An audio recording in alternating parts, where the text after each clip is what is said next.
Hello, hello. Welcome to 2 for Flying. We are live now in Microsoft Flight Simulator, as you can see right in front of us. And today we are gonna be doing something really fun. You know how on my channel I usually do IFR flights, and last time I did a really serious online flight on VATSIM. Well, today we are gonna do something different. When you're doing your pilot training, a big part of your initial flight training that you're going to be doing is going to be flying VFR, which means that you're going to be flying visual flight rules. So you're going to be flying based on what you see outside of your windshield. Now, in X-Plane, it's possible to fly VFR, but you need a lot of really good scenery to do so, because it's very essential that all these points that you see on your chart are actually the same when you look outside. And in my experience, X-Plane 11 doesn't really offer the best VFR flying possibilities. It's not really what I would want for the ideal VFR flight simulator to be. So that's why I usually do IFR stuff on there, because I really do like flying visually. And then when Microsoft Flight Simulator came out, it was really promising. And yeah, I wanted to just give it a try.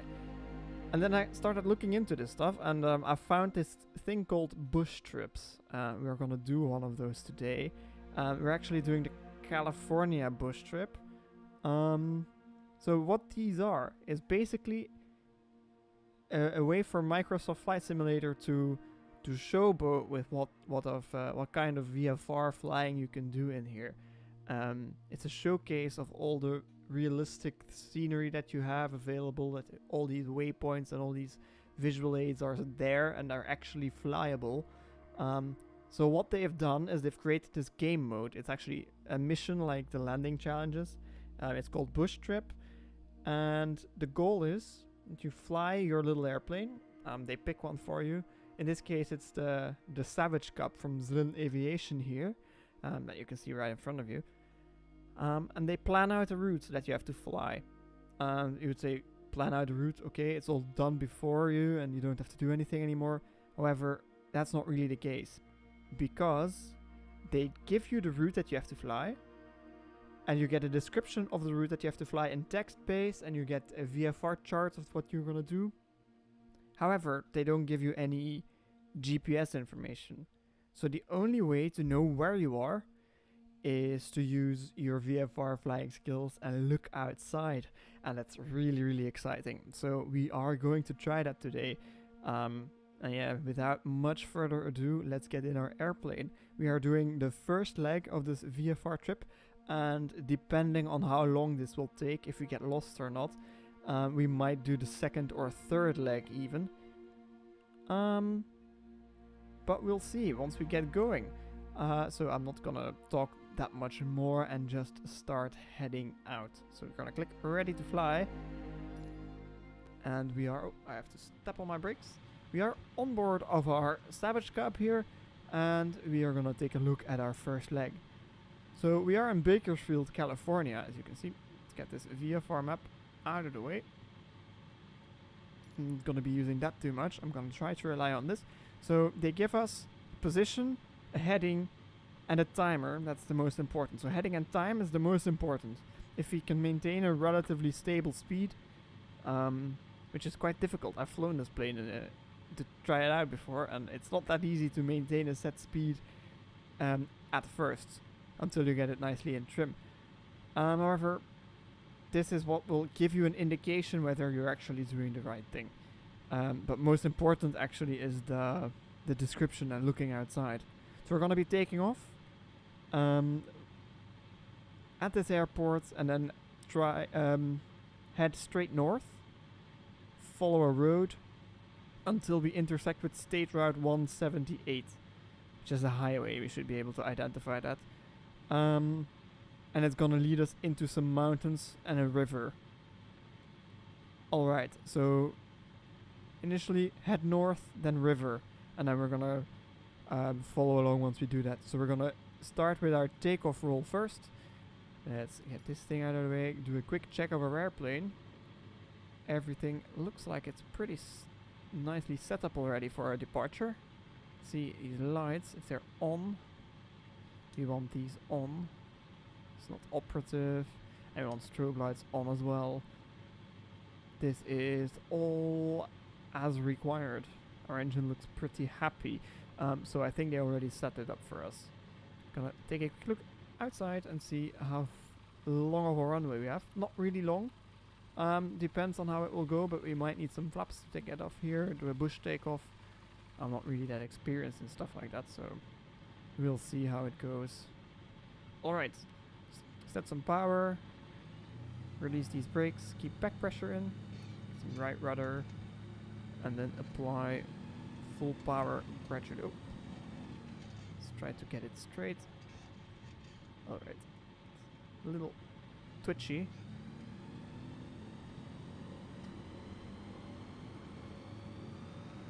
Right, let's raise that nose and then climb out.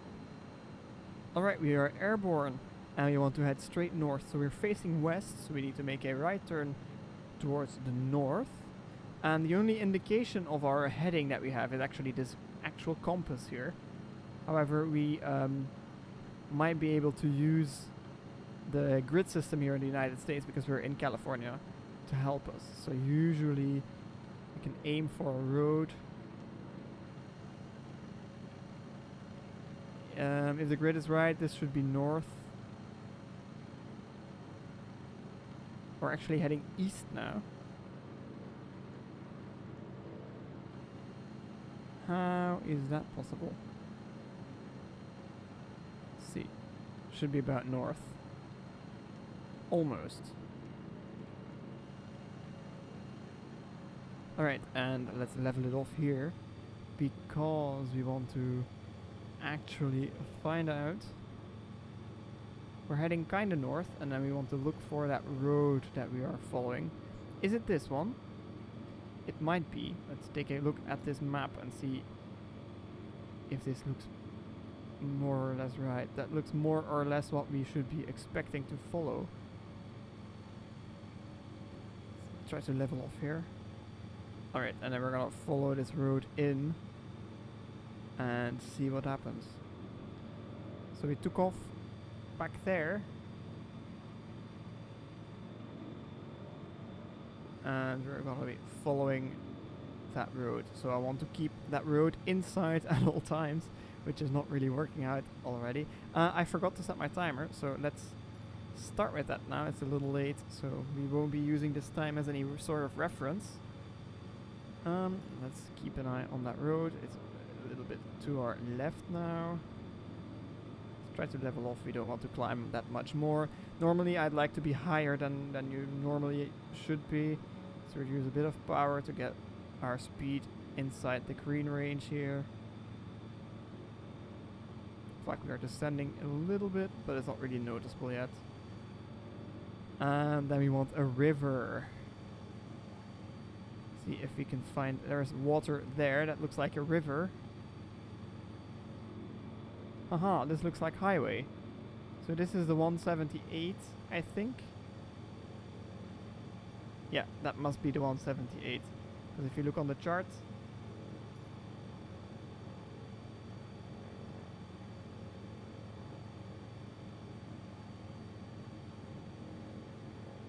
we follow this river in.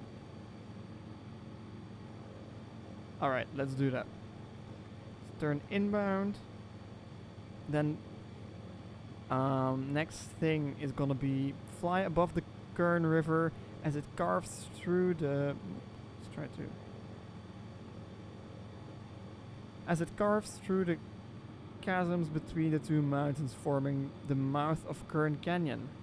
This does look like a canyon, so I'm assuming this is Kern Canyon. Even as the highway below takes a divergent path, soon enough you'll be reunited with the road when it bends back into view and modest bridge. So we want to get in there and fly until we see a bridge, basically. That's what it is. So let's say we will reset our timer once we enter the canyon. We're going to be flying rather low because the bridge, I'm assuming, won't be that easy to see. Let's get our throttle a little bit higher to get that speed up. And I can close out this map again. Alright. Looks like... I'm not sure if this is correct. There is only one river here though. Which is that one. And I'm assuming that is the current river. If it's not, then we messed up a little. But we'll find out once we don't see a bridge, or if the timing for the bridge doesn't make sense. So we want to get rid of this because we already know that we're gonna go there. And then we expect it to be around 8 minutes until we find that bridge. So if it's much earlier or a lot later, then we're gonna assume that we have made a mistake somewhere and we'll have to turn back and reassess our location. Alright, what shall we do? Should we enter the canyon down low, or should we try to fly above it and see? I think the best bet is to stay about this altitude and hug the right side of the canyon, because if you're flying, I've never done this before in real life, so I have never done it with high stakes yet, but I'm thinking that if you do this in real life, you would like to be above the canyon and not in it. And if you have to be in it, you would like to hug one side so that you can try to turn around if it happens to be a dead end. Because it's not always guaranteed that you can climb out in an airplane like this. Alright, let's say that we are here. So let's reset the timer. We're doing the second leg of our leg of our journey today, of the first part of our journey today. Let's fly. It's gonna be quite low to these trees. Let's keep an eye on that side, that we don't clip a wing on the mountainside. We don't want to do that. What we do want to do is keep a good eye on that river. Is there a road next to it? I don't see it. Yeah, there is a road. There are some cars. Perfect. That's a disadvantage of being this high, is that you don't really see all that much detail. So we are looking for the highway and the river to split.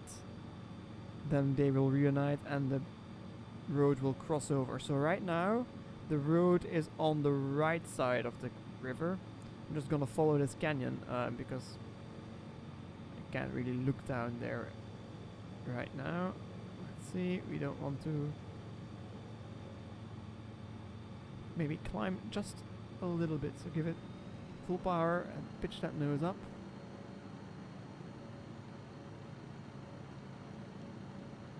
And then try to look down there. This is a much nicer view. Alright, and now we can reduce the power a little bit again. Try to get it stabilized. Road, river is exactly what we want to see. And we are not too far, not too close to the canyon wall. And it looks like if we have an emergency situation and we have to escape, we can go to the left and we have a clear path to climb through there. And if we lose that, we should be able to make a U-turn quickly in this little nimble airplane. A little bit of turbulence, but it's all fine. We are going in the yellow range though, so what that means is the green arc is the normal operating speeds, and then the speed here that divides the green and the yellow is called VNO, so it's the normal operating speed limit. As long as you are in the green range, your airplane should stall before, I don't know how, it's not always the case, but for sure that you are able to do maneuvering and you're able to fly through turbulence like this in the green range. Whilst in the yellow range, the cautionary range, it's actually between VNO and VNE, and VNE is never exceed, that is the red zone there. If you go over that speed, you will have structural damage, for sure. That's what they calculated for. And there is a chance of structural damage if you're in the yellow arc. So we want to avoid being in there, especially when we might have to pull some G's to get out of here. I don't know the exact specs of this airplane, so I don't know what these G limits are. but that is not the goal of today's flight. Today's flight is just for some fun. Alright, road is still on the right side of the river, so we haven't crossed it yet, and it also hasn't split up yet. So it's normal because we're only 3.5 minutes in of an 8-minute leg, or an approximately 8-minute leg. So if we would see the bridge now, there would be something definitely wrong. We might not be in the right canyon. Alright, we are staying nicely high above these canyons. We'll see if it might be worth it to dive down a little lower in case we don't see enough. But that is not yet the case. We can stay nice and high up here. If we get a little bit more comfortable with our airplane, we might, because it's just a simulator, there isn't that much at stake. We can try out stuff like that.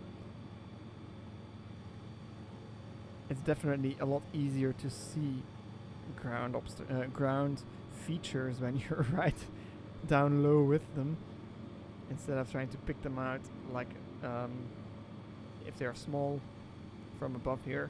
So we're at about 2,500 feet AMSL.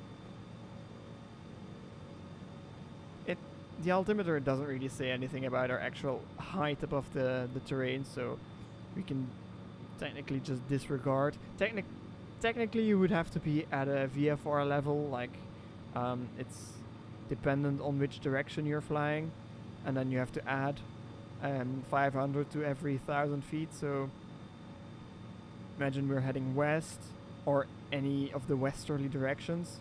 You would have to be flying at an even level, like 2,000 feet plus 500, so 2,500 for VFR. Oh, we're getting a little close to these trees. So give it some power and get out and keep an eye on this road. 5 minutes in, we should be getting closer to the end. I don't know on what speed they calculated. Normally you would have, on a real navlog, you would have a speed that you calculate for as well. Then you know if you're traveling at that speed, then you have reliable timing data. Because if you're going faster, you're gonna get to your point a lot quicker, obviously. What was I saying? Yeah, VFR altitude. If you're going eastbound, or or any easterly direction, it can be northeast, it can be north, but just barely to the east side of north, you would be flying at an odd level, like 3,500 for VFR. But since we are in this canyon, performing my traffic lookout, I'm just gonna disregard that general rule. Not just because it's a sim, but also because safety is more important. I need to be able to see where I'm going. And I think the road is gone. Is the road gone? I don't see the road anymore. Let's see. I'm gonna try to get to the other side of this canyon because there's a lot more space up there. I can go a bit wider. And we can see actually a bit better. Oh no, the road is still there. It looks like the road is just veering off. And it makes sense. We're at 6.5 minutes in our trip of 8 minutes. So road is veering off. Does it say we have to follow the road or the river? We have to follow the Kern River even as the highway diverges. Alright. Then that is what we will be doing. And let's get back to the right side here. Then we can see the river on our left. For some reason I prefer looking in the left. I'm used to this. I'm used to flying aircraft where you have a second seat on your right side, so you have to look on the left for all of your VFR waypoints if you want to see anything. And the reason why we want to keep it there and not just look ahead is pretty obvious, I think. You can't really see anything, or I'd have to go really high, and I can only go this high. And then you can still only see very far ahead of you. And that's really not useful if you want to know above what point you're actually flying and not what you're going to be flying over in a couple of seconds. 10 seconds until we have our 750 there. The road is still on this side. That is the road that we're following. And the river is twisting and turning down here. So yeah, we're definitely not there yet. Maybe we're going a little slow. I don't know what speed they calculated this for.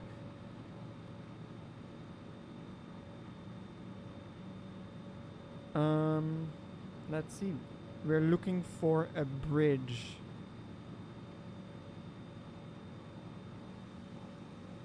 Bridge. There is road. More road. Okay, we're going a bit fast. Let's cut that throttle.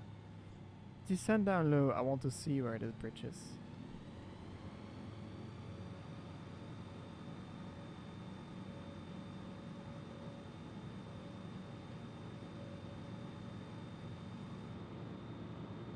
Can we see this bridge? Is there anything down here? Or is it a little fast? You can feel that you're going fast even by not looking at your airspeed indicator. If you have to push a lot more, it's because you're trimmed for a different speed. If you go faster, it wants to slow down back to that speed by pitching up by itself. Ah, there is the bridge. Alright, bridge in sight. Next is continue tracking. Oh, want this one open. And that one closed. No.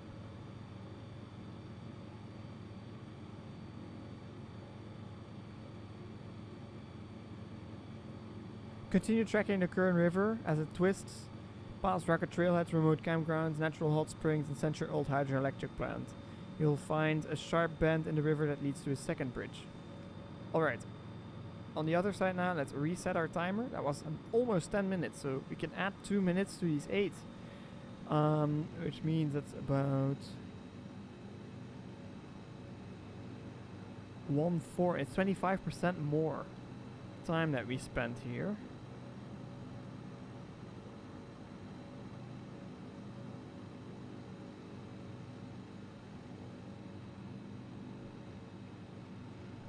Sharp bend in the river. So rugged trailheads. You see some trail. There are some campgrounds there or something. There is something there at least. And let's see if we can spot these places. Hydroelectric plant and the sharp bend. So we see a hydroelectric plant or some buildings, some stuff in the river or in the riverbed, and a sharp bend. This is only 3 minutes this leg, so it's gonna be a bit quicker, and we're gonna have a second bridge. So now the road is on the left. We expect to see a road on the right then as well.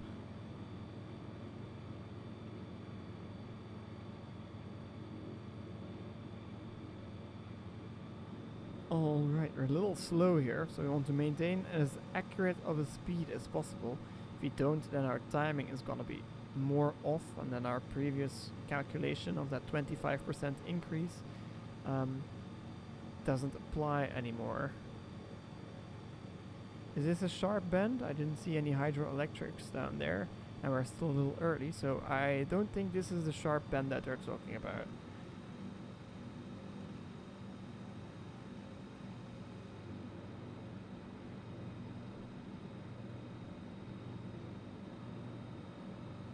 Alright, let's try and hug this canyon wall a little bit more. We are flying in the middle now, that's not what we want.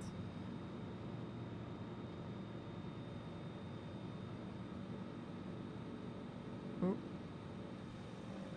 Let's not get lost. Is this a sharp bend? Is there some hydroelectrics down here?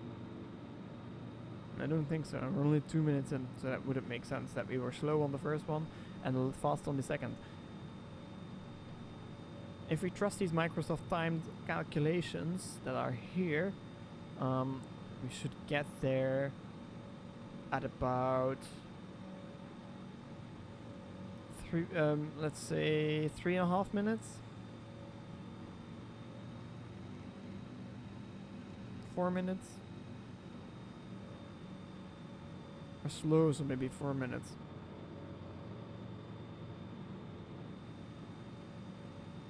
And we're nice and low now. As I said, I didn't know if I wanted to. We're fast. That's not good. There's 3 minutes coming up. We should be very careful not to miss any of this stuff. Is there a hydroelectric plant down here? Maybe we want to take a quick peek outside.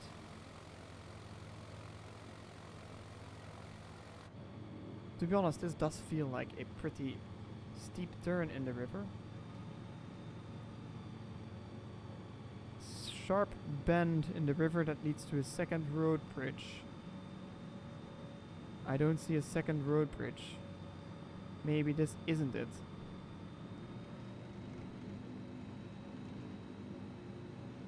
Another sharp bend coming up right now. Curious. This one is very, very sharp.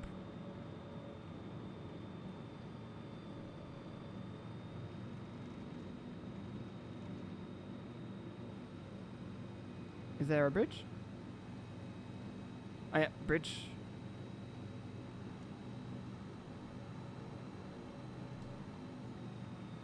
Alright, what's next? 4. Lake Isabella. You're nearly out Kern Canyon now. After a few more twists and turns, the river will lead you past the town, born during the California Gold Rush, towards the heart of Kern River Valley, Lake Isabella. So we follow the river, cross the road. It's a little town here. This is the bridge, so we're gonna reset our timer, and we're gonna be flying for another 3 minutes 8 seconds. River turns here. And a lake should be pretty easy to spot. Should not be an issue at all.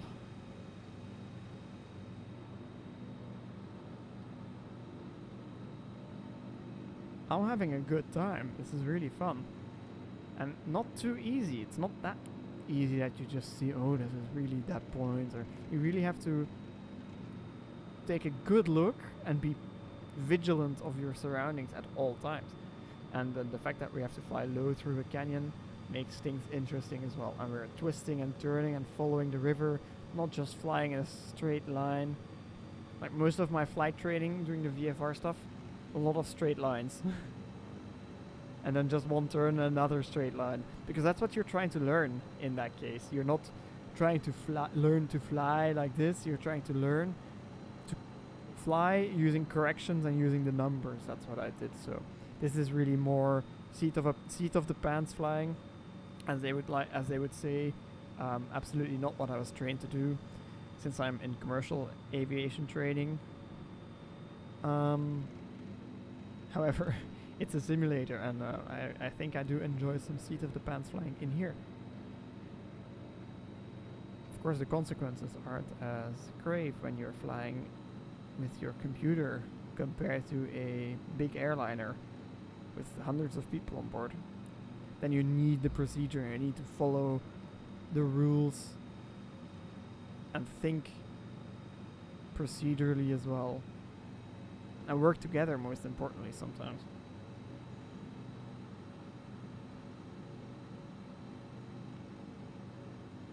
Alright, this is Lake Isabella, what we're doing now. Next, river opening. So from the shore of the massive man-made reservoir, man-made lake, follow the curves of the lake to the east, and in the distance you'll find the mouth of another river feeding the lake. This is the South Fork Kern River. So eastwards, let's see, let's orient ourselves. We're heading north, so eastwards is that way. And we want to follow the curves to the east, because ladies and gentlemen, welcome to Lake Isabella. This is definitely that lake. It's man-made. You can see the dam here and there. Now we're not even following the river, we're tracking straight into it. Then we're gonna follow the east shore. Our timing looks about right. It was about 3 minutes, and we're coming up on about 3 minutes. And the next is gonna be 3.5. Alright. Should we make a shortcut and just go straight to the shorelines of this lake? I think so. So let's continue straight.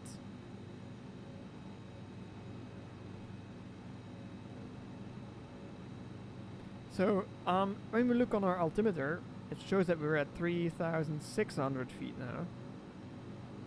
3,620 feet even.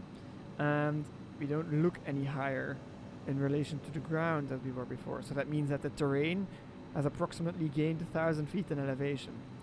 That's what I was saying when I was talking about the altimeter, the altitude not being really relevant in this sort of flying. So let's reset our timer, close this one out, follow the next leg for 3 minutes and 22 seconds, heading 068. It's not really what we're aiming for, but we're not flying the heading step accurately anyway. What we're doing is we're following the shores of the lake, the eastern shore. And is that something that I can see there? There's a river down there. Do we follow that? We should just follow the shore. Maybe there's a river down here, but it's highly likely that it's gonna be that one. Okay, no need to really stick to the canyon wall, but maybe we should to have our timing properly measured with the shoreline.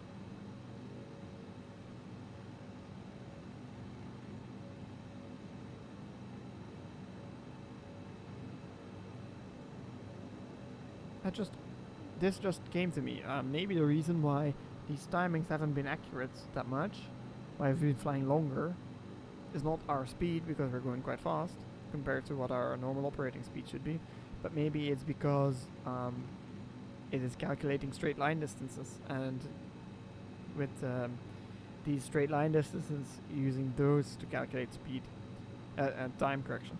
If we are flying around weaving like this and doing that all the time, it's gonna be obviously a longer time than if you're just going straight.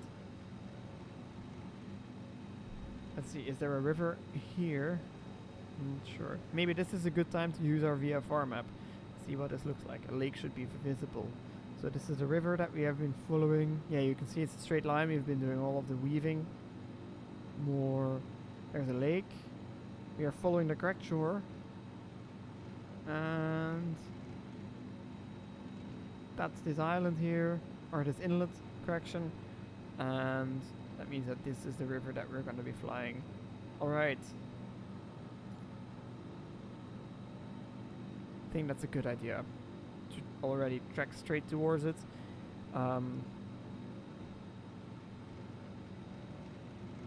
That is going to be the proper the proper river that feeds this lake that we're supposed to follow.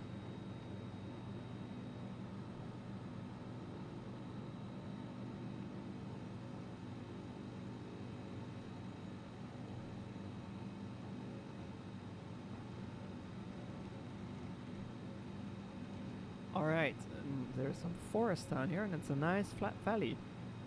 Actually pretty nice.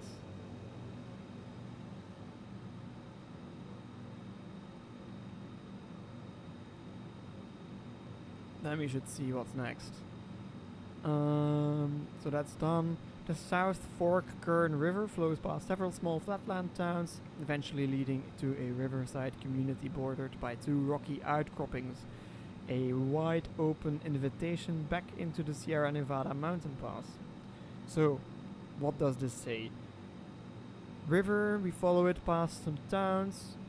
A riverside community bordered by two rocky outcroppings.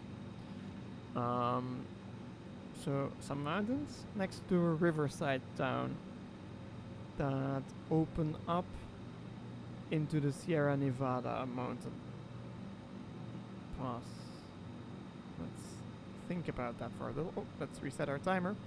It's an important one. And 4 minutes 41 seconds is our timing at a heading of 065. Let's take a quick look. Heading 065 now. Nice. It's actually what we are supposed to be flying. So let's maybe stick to this. Maybe not follow the river curves as much. Do they mean this by a rocky outcropping? If it's that and there's a town in there, it might be just down there or there. Depending if there's a town or not and how long it takes us to get there.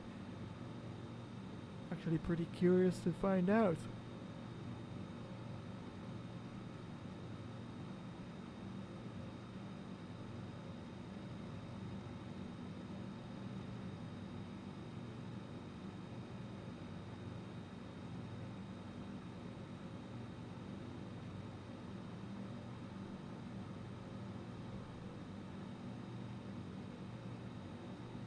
All right.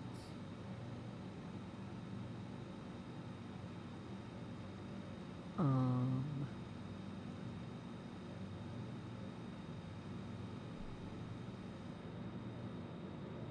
The river there still. Looking for those outcroppings is gonna be difficult. Is there some towns here? Yeah, there are some towns here. You see a big town here, or yeah, big. It's relatively big compared to some other stuff we've seen today. But not really huge. It's a small village. Um, but it might be the flatland towns that they're talking about.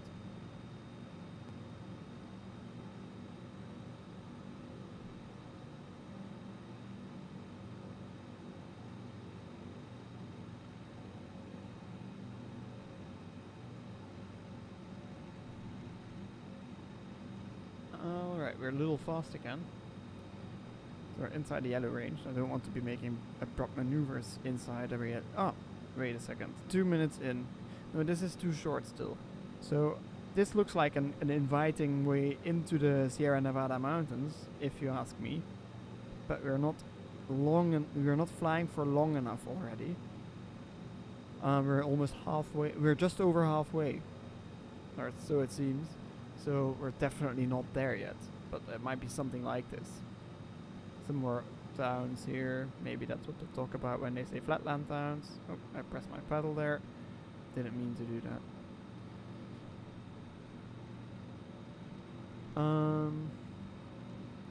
And it gets a little more narrow here. And then next the mountain pass. Next is let the river lead the way until it begins bending north into the mountains.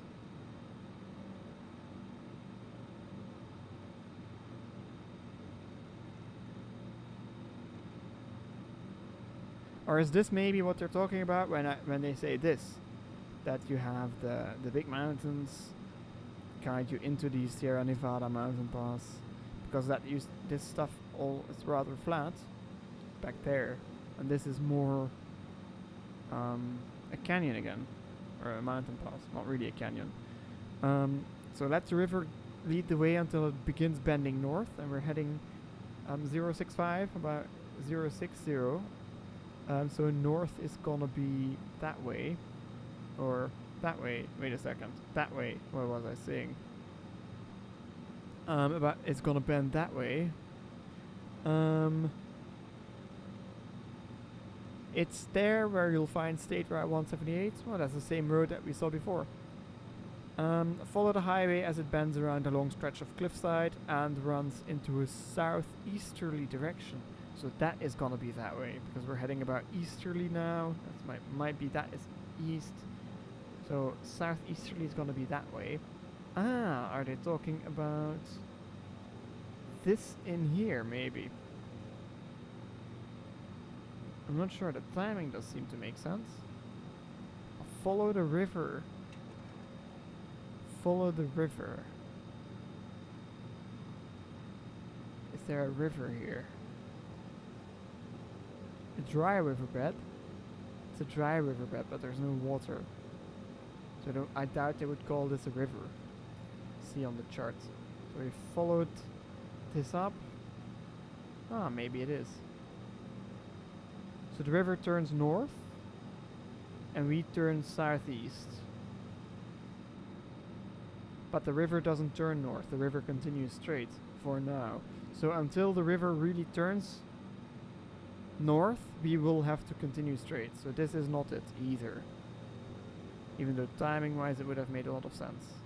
Let's keep an eye on the compass that we haven't deviated. We're heading a bit more north, so we might be in this stretch. Or in that stretch. See, these mountains. Is it these mountains or is it those mountains? It's hard to tell. Is there a river down there? It's also dry. It's not gonna count. Oop. Press my pedal again. Damn. What should we try to do? what should we try to do? I'm not 100% sure of my position again anymore. So a wide open invitation into the Sierra Nevada mountains. That's a dead end. Might be this. So if that is that, then the next thing over is what we're going to, and it's open. The path should be open. Aha, the river turns north here. Alright, so that is this. It definitely drastically turns north, and that's gonna be that. You have to continue straight a little bit more and then turn to the right. Alright, that is, I'm more confident about that. So let's say that we have done this, reset this timer, and start this one again, because let the river lead the way until it begins bending north. We should be already in this part. And 4 minutes 42 seconds or 7. It's there where you'll find State Route 178 again. Ah, there's a road. Alright. So we have river going north, road is found, follow the road as it bends along a stretch of cliffside. Is there a cliffside here? Is that what we're flying over now? Is that the cliffside? I'm not sure. And runs in a southeasterly direction. So if you follow the road, should be that one then. This should be southeasterly. If that makes sense. If anyone is no longer following, let me know. I'll try to explain it a bit better. And if you're watching the video after the fact, after this was streamed live, leave a comment if you're lost, and we can talk about it in the next video and see where you were lost, and if you can find, if you can get some help to find the stuff. We're heading east, so southeasterly. It's gonna be that way, but the road is going that way. But the southeasterly direction is really at the end, so at the end of the 4, and let's say that it does this, and then it will be going southeasterly. Does that make sense? We turn off, we go a bit northeasterly, more easterly, and then we turn in southeasterly. Yeah.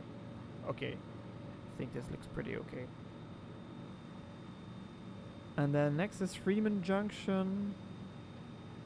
It's a relatively straight shot continuing southeast until Highway 178 meets State Route 14 at the long since dead ghost town of Freeman Junction. A ghost town. How can we find that in a simulator? It's a flight of 8 minutes 15 seconds from Cliffside, where the road starts turning south, and Freeman Junction. And then this looks like our airport for the last leg. Yeah. Then we should head straight to that airport. I'm pretty confident that we're gonna be able to do multiple legs today. Which is quite fun. We might. I don't think we can finish the trip because it's 9 hours in total, and I'm not gonna be up for 9 hours anymore.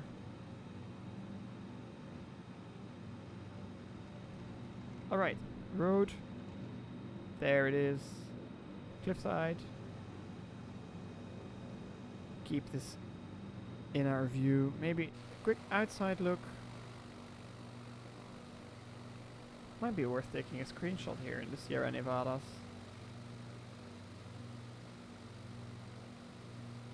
Oh.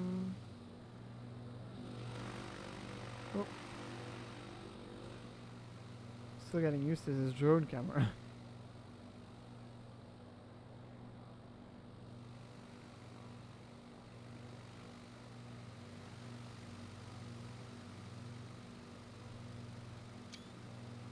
Alright. Get back into the cockpit. Let's see. Oh, there's a road. We don't want to over fly and go out and miss our route because we took a screenshot. That's why you shouldn't be taking pictures in your airplane when you're flying, unless you are confident that you are safe. which usually means you're not flying. Someone else is on board flying at the time. That's the best way to take videography and pictures. Or set the camera and leave it like that. I think I've never flown with a video camera on. I've never done it before. But I think if I were to ever do it, it would be just set the camera and forget about it. Set it and forget it. Because it's really not a good idea to be distracting yourself whilst you're flying. Okay, talking about distractions, we have done this part and we're gonna set our timer. Heading 120. About there. Let's see if our compass agrees once we roll out. So the thing with these compasses, like this one, is there are some errors. Look, when I rolled out, it turned back a little. It's compass errors. When you go through ground school, you learn all about that stuff, which makes when I did my flight training, I'm still in my flight training, but when I fly, the aircraft of the school, they all have G1000s, which is like a nice glass screen in their cockpit. And in the simulator, we have to simulate all of our systems failing. They turn off all the screens, and we have to fly using only a compass like this and a turn indicator, which this airplane doesn't have. And we have to fly our complete aircraft on only those instruments. And then you have to start thinking about these turn errors. But now in the instrument rating, it's a lot different. You have to just fly rate 1. And if you don't know what rate 1 is, that means that you're flying a turn, which if you fly 360 degrees, it will take you 2 minutes. Exactly. If you're flying rate 1. And then you can, if you're flying straight and level, your compass is going to be accurate. So you know what your current heading is. You know what the heading is that you need to go to. So you need to calculate the difference, find out which way you're turning, and then using mental tricks, mental math tricks, you need to calculate how long in seconds you need to turn, and it's actually pretty accurate. It's not that difficult once you get a hang of it, and you fly a lot more accurate than if you have to guess the compass deviation that you're gonna have, because every aircraft has a bit of a every compass is a bit different, and it's not gonna go past your heading the same amount or lag behind the same amount. These tricks with your it's not really tricks, these techniques using the rate 1 turns and calculating how long you need to turn, they're much more accurate. But that's not what we're doing today. Absolutely not at all. We're not IFR. We don't need to fly rate 1 turns. We just fly our visual reporting, visual waypoints. Alright, next it's there, and then see what the next thing is gonna be. It's a big one. Turn towards the northeast, and behold, the arid desolation gives way to a small town built around a large airfield. In World War II, Inyokarn Airport was a bustling warfare center for the US Navy. Now its lengthy runways welcome you. Touchdown and complete this leg of your journey. So that's what the airport looks like. Alright. Let's climb up a little. We drop down a little lower. But if you look at our altimeter, we're actually flying at 5,500 feet already, and we are quite close to the ground. So compared to where we started, the terrain here is a lot higher in elevation. So that's just looking outside is the way that you're not gonna fly into a mountain. Especially since I don't have a topographical chart of the area, and I don't know how high these hills are. Alright.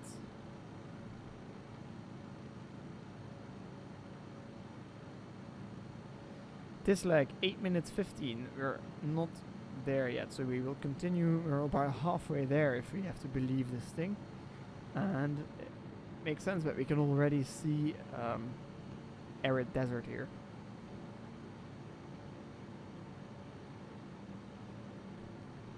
Big open desert. All these Sierra Nevada mountains off our tail now. Okay, we're a little fast. I don't want to be that fast. Reduce power again.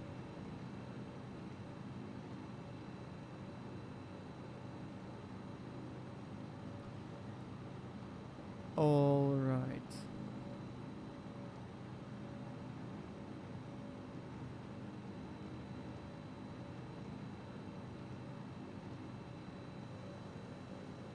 I hope we are going in the right direction. There's really nothing that's telling me if we're going the right direction, except for our heading is 100, which is pretty close to 120. There's a road. Is the road still here? The road is still here, exactly below us. And we're following it. And we assume that this is State Route 178 because I don't have a chart that says that it is. What else is there that we can rely on to be sure? We see open desert, which is what they're hinting towards. We've been 5 minutes now, so if we guesstimate the make a guesstimate, which is a guessed estimate, it's not really based on anything, but our speed, we might be at the end of that hill there by the end of our leg, which is about 8 minutes. Once we get there, we will probably turn northeast, which in this case we're heading south. We're heading southeast east, so northeast is gonna be a left turn, and then I'm assuming there's gonna be an airport visible, or maybe it's far away. I don't know. It's 3 minutes away, so it shouldn't be that far. Should be able to pretty clearly see an airport that's 3 minutes away, even if we're not that high. And then one of the more other challenging things of our flight today is I've got to be landing this thing. So the ATC in Microsoft Flight Simulator is not active in this bush trip mode, which is that's a shame. It would have been fun to include that aspect of VFR flying as well, because I did already enjoy the VFR flight following and the departures and the pattern work that you can do in Microsoft Flight Simulator. Okay, the road is a little bit off to our right now, but we still have it in sight. I'm pretty sure that we are flying exactly where we want to be. All this, it would have been a really big it would be a really big coincidence to see if all of this stuff applies to a different canyon that we're actually supposed to be in. Let's take a look. Is there an airport? Don't see one yet. No, can't see an airport yet. We're 7 minutes in, about another minute forward. We're heading 120 on the dot now, as you can see on our compass. And our maximum normal operating speed, like 5,000 feet. Maintaining good altitude. Aha, there it is. There is our airport, I think. It's a triangle shape. No, it's a triangle shape. This is not a triangle shape. Oh yeah, it is a triangle shape. Never mind. I skipped the one up top there. Oh yeah, they cross over there and you have the one there. Do we have any weather information? We don't. It's not telling me anything about winds or anything. No. And we're about 8 minutes in. And at the 8 minute mark we can turn. It's gonna be heading off 036, a left turn, heading 036 for 3 minutes 12 seconds. So let's turn. We're gonna fly visually towards our point. I'm not gonna be able to set that. Yeah, I could, but I'm not gonna try to set this accurately on the heading because we have visual on the airfield. Maybe we should try to intercept in a base. A dogleg to final for the runway maybe. Let's land on this one. That's the one that's most favorable to our direction of flight, I think. And reset our timer here. Alright, and this can close out. We only have this one left. All these, it's the 19th leg. So we visited 18 different waypoints on our route in our first leg of this journey. Alright, let's reduce a bit of power, set it up for a nice gentle approach and descend. I don't know what field elevation is here, but there's no mountain, so we can go pretty low. Does it show what the field elevation is? Does it? Not sure, I don't think so. Airport info. No, nothing. Then we shouldn't worry about it too much. Let's slow it down. We can try to get into the white arc. So I talked about the yellow arc, about the green arc. Now I can talk about the white arc. On all aircraft, that means that you're generally within the flap operating range. So the flap limit speed is to the top of the white arc. So anywhere within this white arc, you can deploy your flaps. Of course, let's see if we have a flap lever. Is it this one? Yeah, that's the flap lever. Do we have flap limit speeds that are different from our flap arc? Don't see any. They don't have to be indicated because you should be able to. You should know those. However, I don't have a manual for this airplane, so I don't know. It's possible that you can only extend one stage of flaps. That's what I was talking about. It's possible that you can only extend one stage of flaps once you're in the wide arc. However, I think we can go all flaps once we are in the wide arc. We're getting pretty close. Let's give it a bit more power.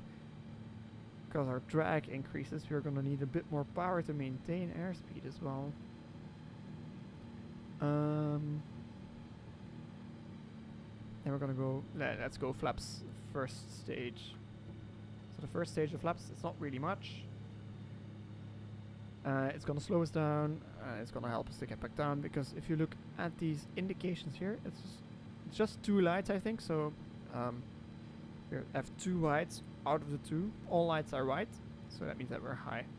Normally usually with Pappies you have 4 lights, so and you want 2 reds, 2 whites, and then you're on your 3-degree glide slope, or differently specified, could be possible too. But you want to see 2 whites, 2 reds generally, to come in on a nice gentle approach. However, this is only 2 lights, so you want to see 1 white, 1 red. And once we get lower down to the ground, we're gonna go and... Oh, I don't want to overspeed my flaps. Stay within that wide arc. I'm fully idle on power now. Let's go flaps full to slow down and descend a bit more.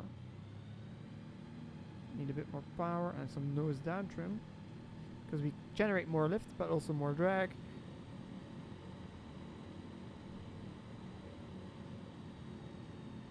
Alright, we're still high.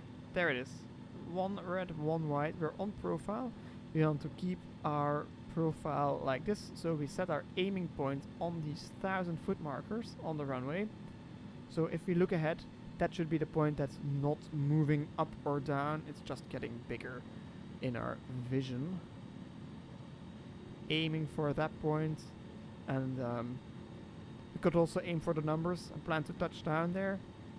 However, if there is nice 1,000-foot markers, with my instrument flying, I'm used to aiming for that. Looks like we're trending a little low. However, it's fine. We're still on the profile on the Pappies. We are getting a little slow, but we're almost there. Gentle corrections. Also, I'd never really flown in a tailwheel aircraft in real life, so now flare, get it into the landing attitude, looking at the end of the runway. We're a little high for the flare yet, but it's all fine. Fly down, there's a stall warner, maybe a little high. Okay, cutting the power now. Oh, that was our mains first. And should we stop off the runway here? Is there a taxiway there? Not sure. Is that a taxiway? Yeah, there's a taxiway there. Let's taxi onto the taxiway, get off this runway, and then we can stop. I think that will end the leg. Overall, pretty happy with that landing. We landed on our mains, and I think the goal, if you're flying a tricycle airplane, a tail dragger, correction. If you're flying a tail dragger, I think the goal is to land on your 3 gear at the same time. However, I was pretty happy with this. Alright, we're stopped. There it is. The end of our first leg. We took 55 minutes. Yeah, makes sense. Alright. Before we continue, so we're gonna do the next leg in a second. However, I'm gonna go on a quick break and get some water before I continue my flight. See you in a second.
Hi everyone, I am back and we will continue on our next leg of the trip to the Olancha Strip Airport, it seems. So we can click next leg.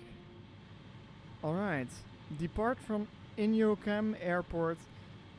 Get this thing out of the way real quick. Might be useful to take a quick peek at our route. Oh, it's not. Oh, it is showing our route. Okay. It is heading a long way north.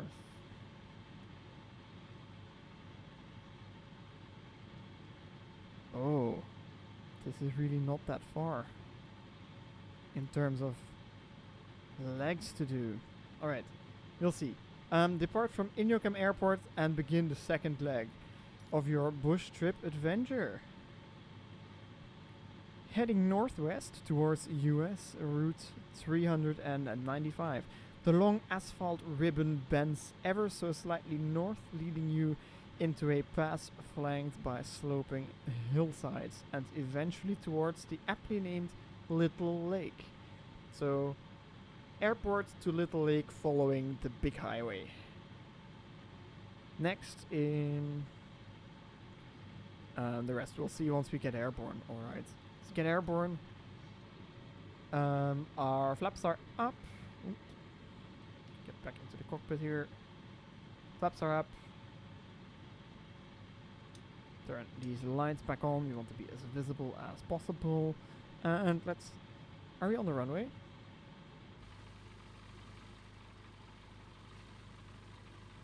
Or not, we're actually still on the taxiway that we taxied on. So... Let's taxi around there.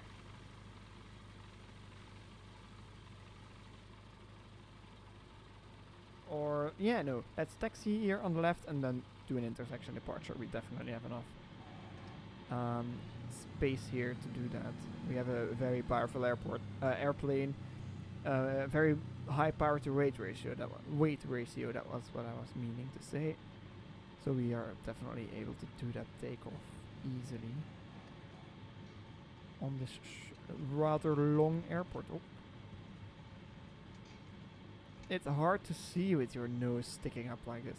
Looks like winds are calm. You can see the windsock there, so any runway is fine. Once we get airborne, we're gonna head north. we're gonna look for that road for sure, but it's gonna be 334 of a heading initially.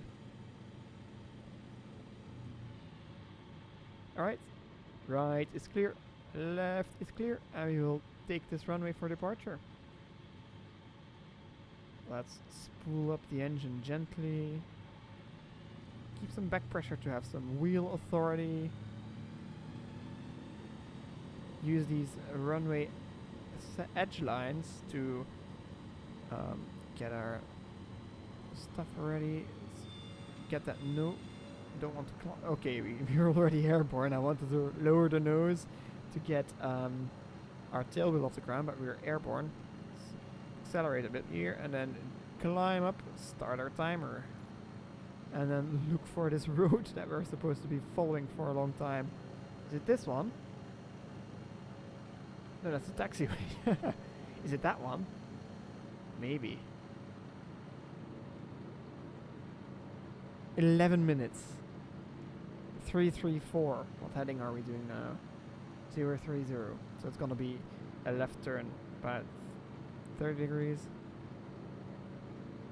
Or even more. 60 degrees. It's gonna be that one. That road. Or this road. Ooh, the dilemma. Let's take a look on the map. What does it say?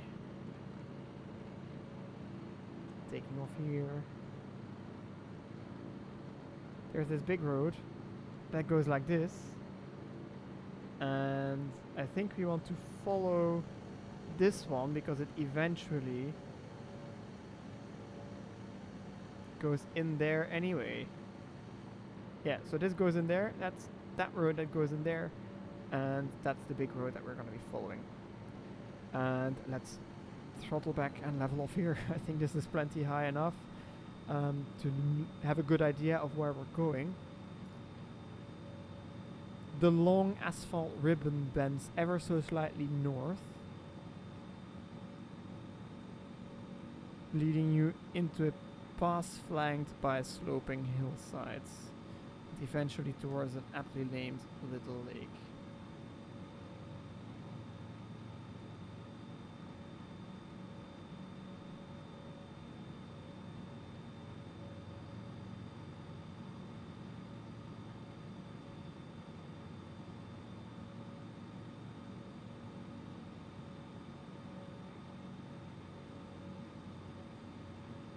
Right. This is gonna be a pretty straightforward leg if we're gonna be following this road. If that's what we're gonna be doing. It's pretty cool how stretched out and how open this area is.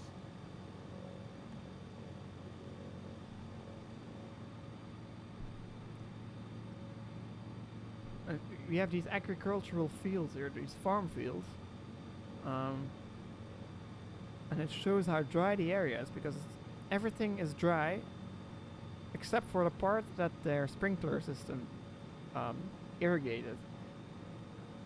So you get these big circles, and in most parts, I think this is generally true, that in most parts of the United States, these circles are in a block of a mile and a mile, or not, or less. I'm not sure if these. No, they're gonna be less, but it's all in squares.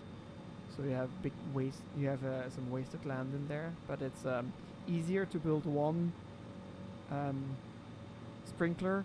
It's turning around from the center instead of doing one that makes squares. Obviously. All right. Stop talking about agriculture. Do we have enough fuel on board? Can we change the amount of fuel on board? No, we can't. We did burn some. I don't know if they refueled us when we did our stop there.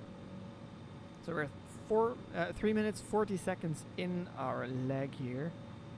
There seems to be some sort of water there. Is that the little lake? Can be right. We're not close enough yet.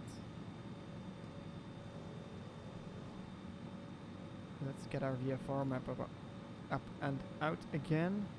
Ah, that's this. So it is correct what we're doing. We're tracking inbound and we're following this road, joining the big highway where the strange water stuff happens.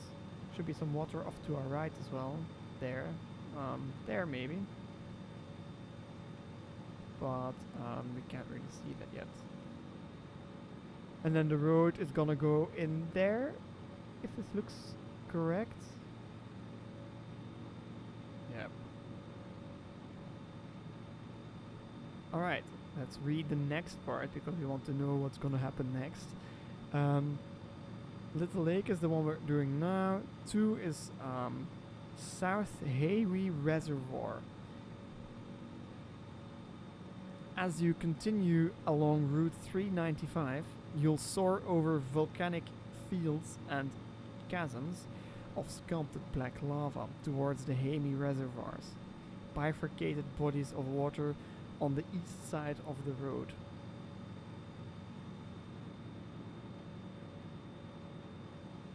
Huh.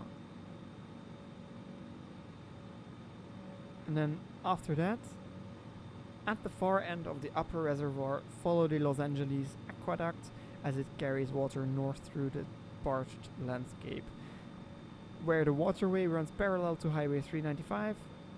In the pathway between them, you'll find an unassuming dirt runway. This is your next landing spot. Canal Road runway. Alright. Let's take a look if we can identify those areas on our chart. So we are about here, I would say. You have reservoirs. Ah, yeah, I can see reservoirs to the on the right side of the road, and then the aqueduct, and then our runway. That's where we're going. All right. Or is it gonna be there? What's it called? Oscar 99. Yeah, it's this one. It's not the next one. Alright. So, big interstate here. And some strange water stuff.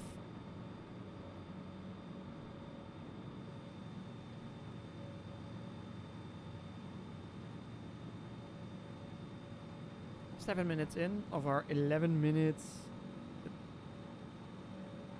11 minutes 36 seconds leg. So just over halfway. A little more than just over halfway, but we want to be looking for Little Lake. Little Lake. It's not this. It can be this. Little Lake. Is it that? Might be this. And then soar over volcanic fields, lava and stuff. But this looks like it's special. This looks like it might be volcanic stuff.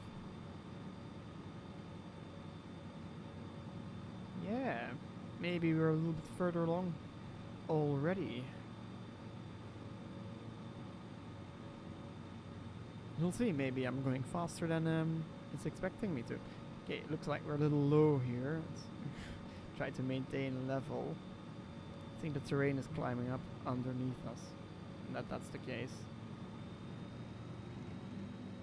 Let's make it 4,000.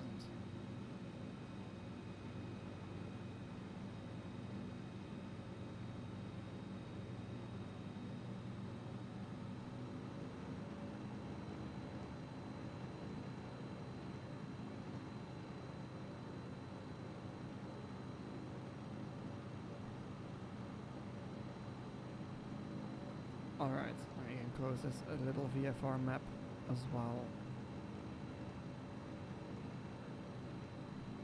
Okay, there's about 4,000. Let's level off here.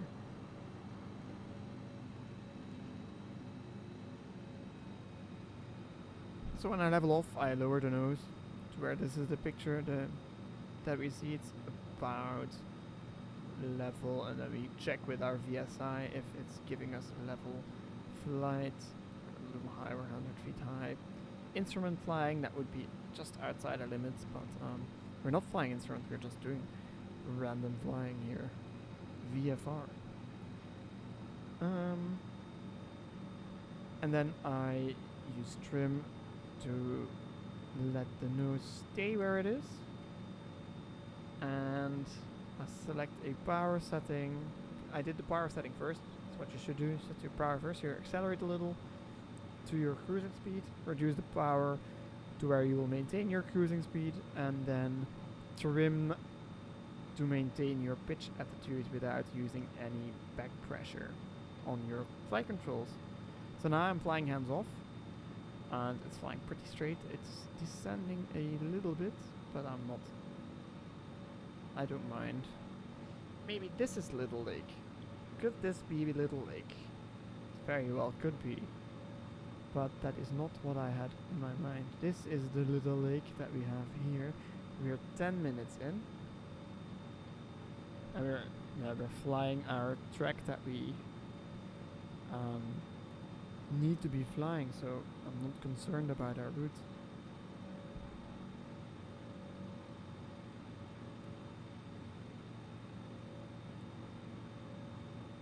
Still flying hands off. No autopilot, but flying hands off.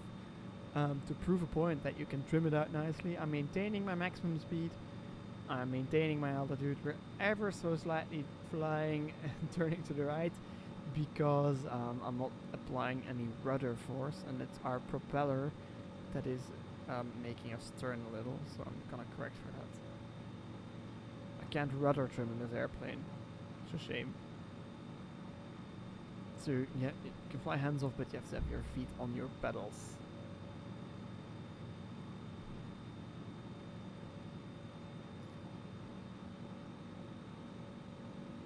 Alright. Highway still off here. We're following it, but at a distance, so it's very easily visible from our cockpit. We could come closer, but I'm just gonna maintain this heading. There's no point in changing it. We're flying it nicely. I think this might be the little lake that they were talking about. So if we did that, we should be continuing on the route. You'll soar over volcanic fields and chasms of scalped black lava towards the heavy reservoirs. Volcanic fields, sculpted black lava. I didn't see any of that yet.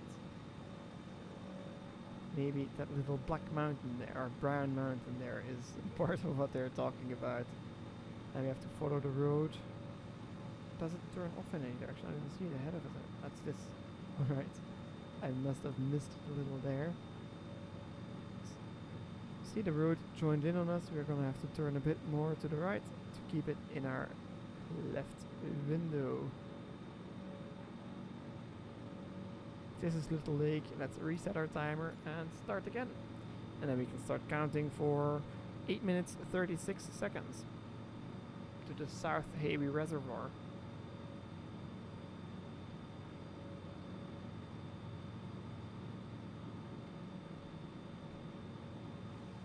It sure is a little less interesting than the first leg, I must say.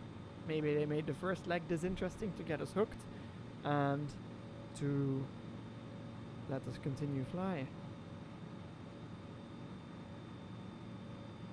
However, I did read some stuff about Yosemite National Park being in this route at the end, maybe. So I'm thinking that is going to be worth it for sure.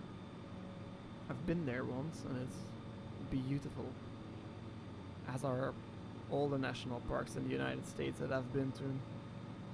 None of them have been a disappointment yet. Let's keep following the road. I think this is the volcanic stuff that we're talking about. Or we might be horribly off course. That's also, it's definitely a very good example of confirmation bias what's happening now. I see something that might look like volcanic stuff, and I assume that it's the stuff that they're talking about. This road, I see a road and it's going in the right direction, so I assume that it's the right road. It could be the wrong road, but if I just keep focusing on the fact that that's the road that I'm following without verifying it with other stuff like this mountain, that's where problems start. That's where confirmation bias becomes an issue. However, if you continuously doubt yourself a little, like say, this is likely the road, but we are going to cross-check with our heading that it makes sense what we're doing. So heading 335, let's take a look. 335 on the dot. So it's a cross-check that we use. We can be a bit more sure that our road is actually the right one. You don't have to be doubting yourself all the time, but you can't be complacent either and say, oh, it's just one and I don't care anymore.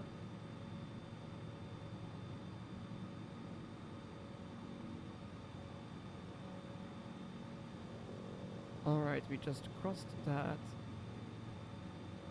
stuff.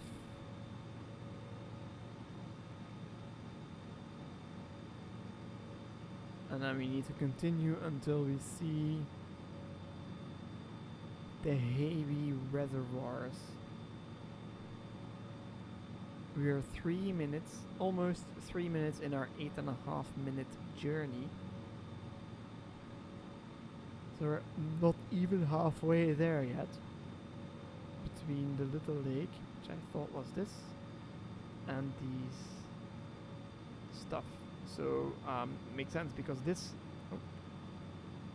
little plot of water there is this, I think. That would make sense. And there is one to the left of the road. Just that, and it has a pretty similar shape to our chart.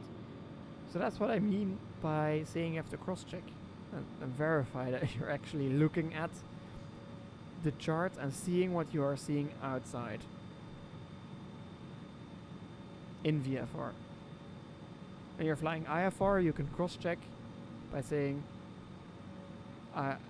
you tune your radio beacon. Let's say I have the VOR tuned, I have the frequency correct, and you cross-check by first looking at your G1000. If you're flying glass cockpit, does it say the correct identifier?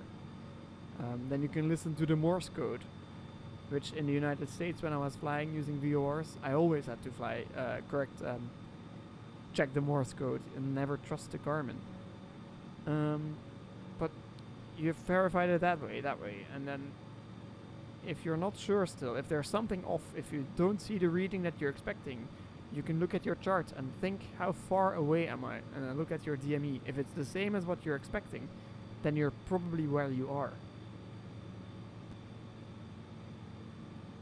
Or then you're probably where you think you are. You're always exactly where you are.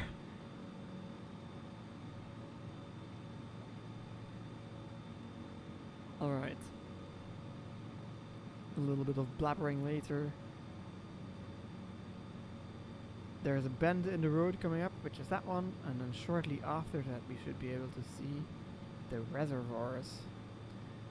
In the meanwhile, we have climbed another 1,000 feet almost, without me telling you about it. And it's actually also because I didn't do this on purpose.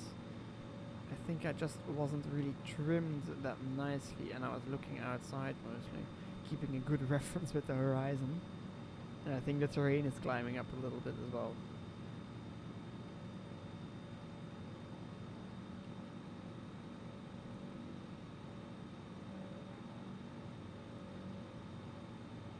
And then let's see, is it far away from the reservoir? No, absolutely not far away from these reservoirs.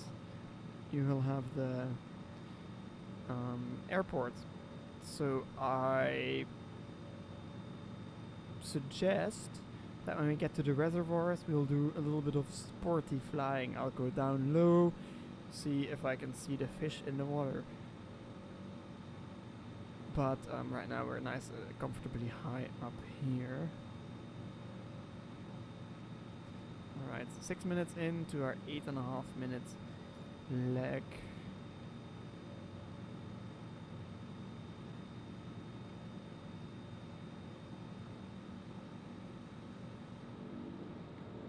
These mountains are pretty cool.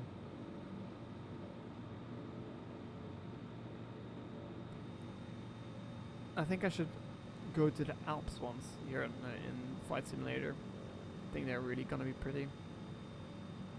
In Explain the Alps, they're really not that special. You see the mountains, but they're not that detailed. And usually, whenever I fly there, I fly in the flight levels high above the mountains. Usually in the clouds, they don't stick out. Yeah, we are above the clouds probably, but the clouds are cover the mountains. Whenever I go there, these clouds look pretty.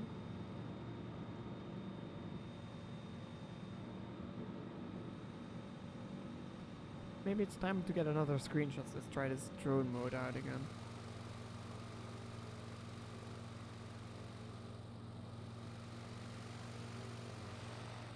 Oh, it's a little close for comfort.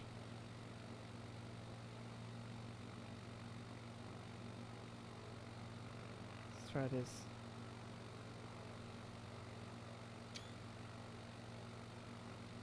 Alright.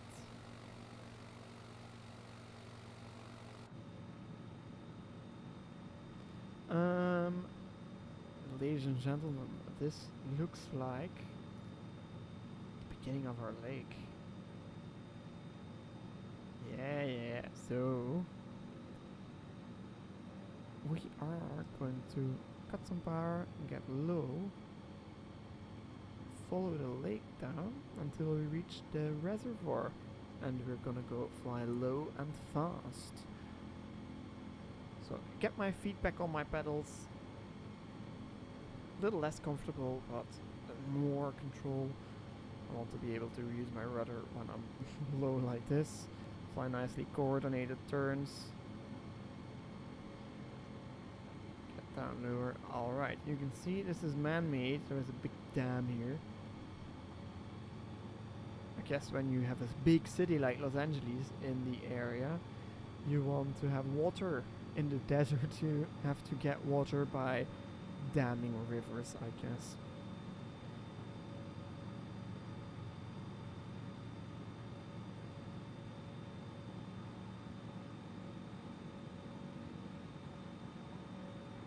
Alright, this should be pretty straightforward. Follow the reservoir and then join the road. Airport is right there. So let's say we don't need this anymore and we can come straight in here, maybe do a low pass of the airport first, because we're probably not going to be very stable, and follow this, get all of this stuff out of the way. Great visibility, very important if we try to get aerobatic.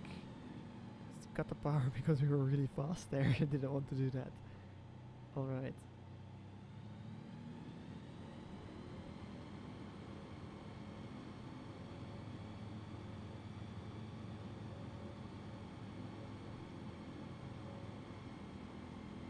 Get nice and low here.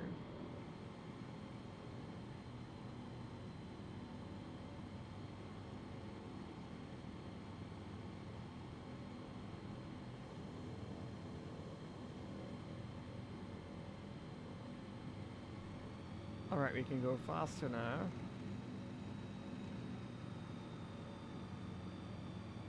Cool. This is quite a lot of fun. With these big mountains in the backdrop. It's really...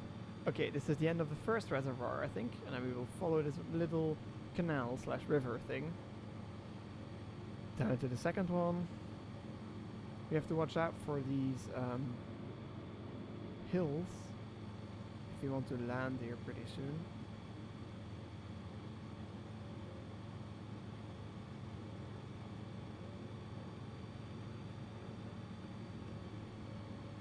Following these.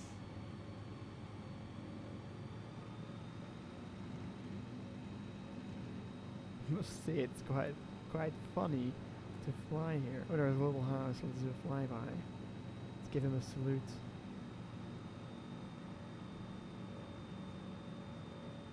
Alright. Hello there.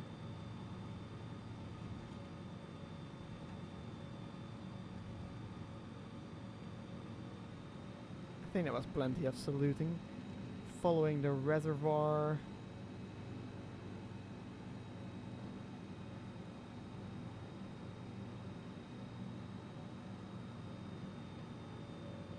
Alright.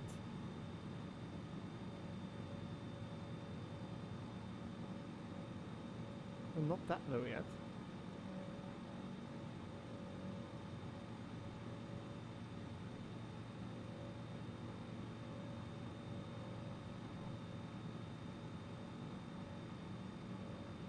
Some trees here. Definitely want to avoid hitting those, and we follow along until we reach the end of the reservoir where the canal should begin. I wanted to do a quick check, but we checked that beforehand. I don't need to distract myself. There's no reason to cross-check anymore. We are positive that the airport is gonna be at the end when the road rejoins. Once we get to the end, we might want to regain some altitude and have a good bird's eye view of the airfield.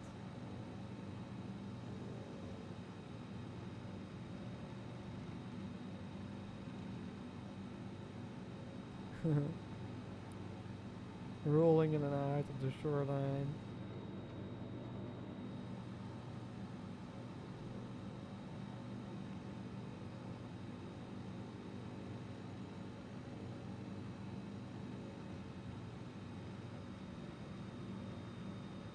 Alright, there's the canal. We gained some quick altitude there by doing a strange maneuver, which I must say was a lot of fun. We can see that we have to watch out because there are power lines there. We don't want to fly through those. Let's gain some altitude here. Road, canal, and then where they intersect. Airport should be there. One last look at this picture.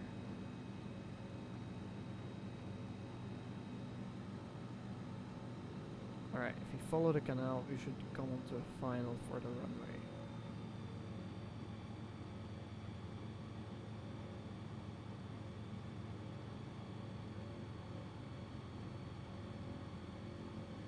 There's some buildings there. I think the airport is in there. Let's slower down, get our flaps approach in. We don't have to land immediately. We can always make a low approach first, depending on how the airplane looks in terms of being stable or not. There's our speed. You can go flaps 1. Let's check that we have those. We have those.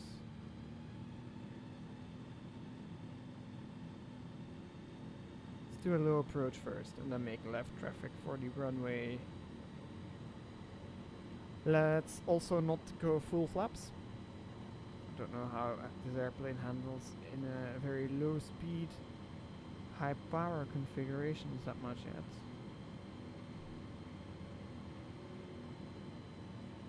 We're on a right base for the runway.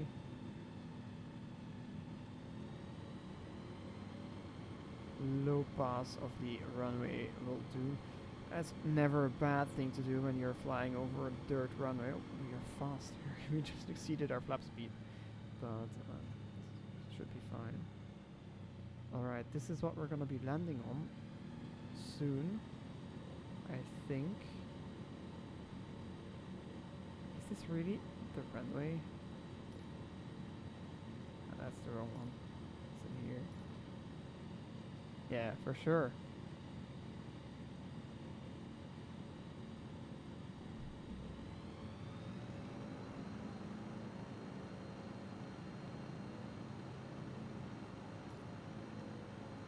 Make that turn. Get these flaps back up.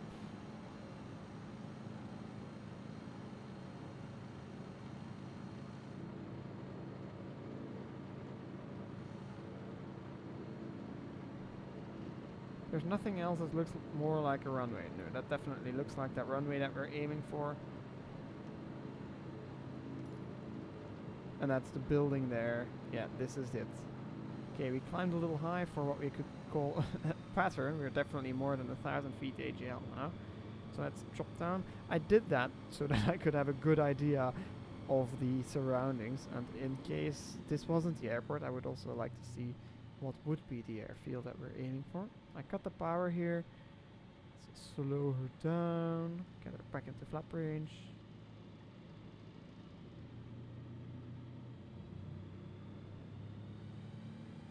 And descend back to a decent altitude.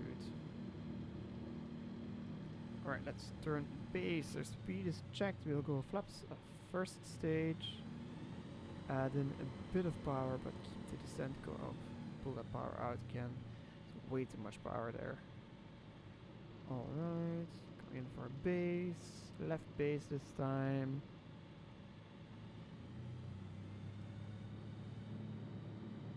Right, turning in final. Let's go flaps full already. Seems like we're a little high. Okay, slightly dogleg here, but we're gonna come in. Try to make it as smooth as possible. We don't have to land, we can always go around. There's a tree there that we want to avoid, so let's just take a little bit to the left. Alright, maybe a little fast. Come in for a gentle flare.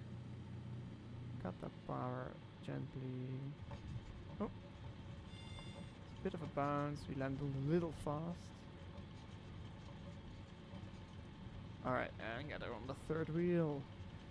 This was fine. Let's stop it here. Alright, welcome to... what's this called? It's not telling me anymore. Welcome to this airport.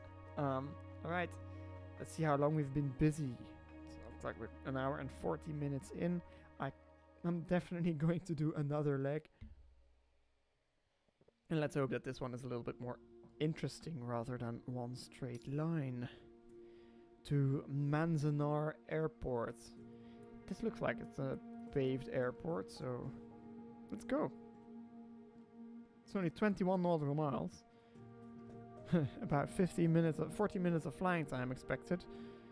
Alright,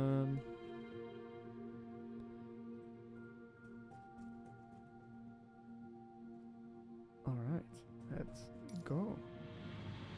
Okay, taking off from Olancha, that's what it was called.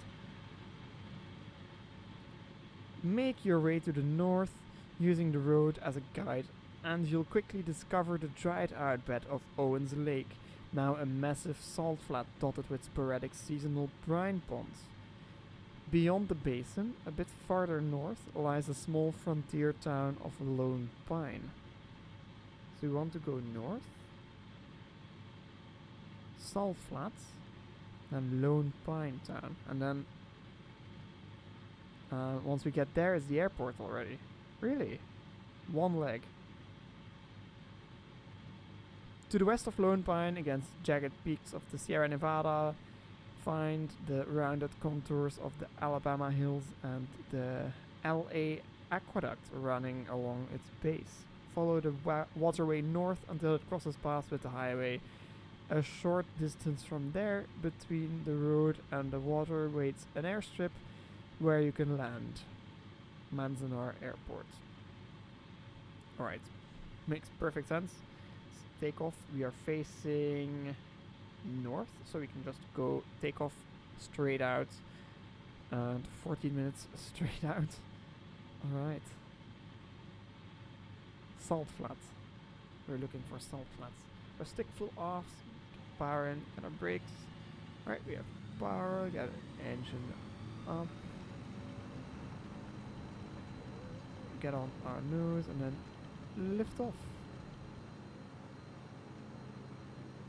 That was a safe takeoff. Let's get our lights on because I just realized that they turned these off after they reset. Let's check out if they fueled us. I can't tell. I can't see from this position. Alright, that's fine. We're heading north, looking for salt flats. And let's start our time. So we're expecting about 14 minutes.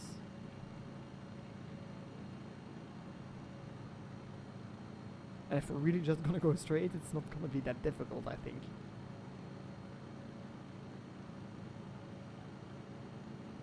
Alright, third leg of the day. This is a lot of fun. might be salt flats slash brine ponds. And we need to follow the road. That's what I said. We just have to go north, but we need to follow the road north.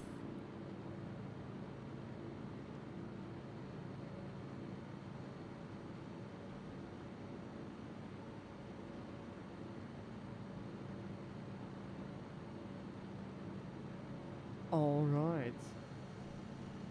Got some power out, and we can level off about here. This looks pretty okay. We're heading 330, is that correct? Yeah. So north is more like that way, but we have to follow that road in. Is it down there? Yeah.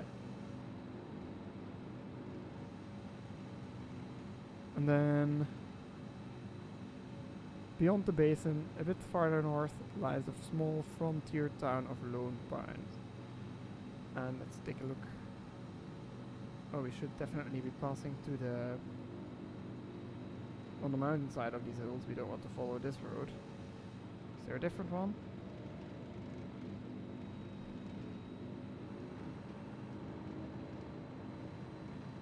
Oh yeah, that's the road that we want to be following. I almost messed up there by chasing the wrong road. There it is. That's the road that we're aiming for. Alright. Brine ponds. I think it's this, and then that's salt flats. And then we keep going straight. Follow the river and the road. Is it Oscar 26? No, it's Oscar 67.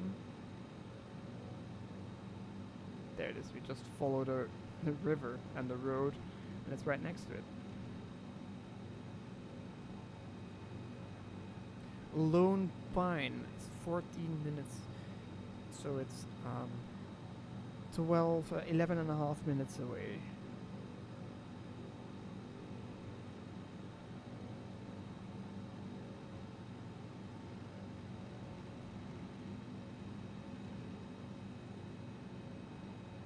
Alright, a little fast maybe, but I don't mind. It's perfectly fine.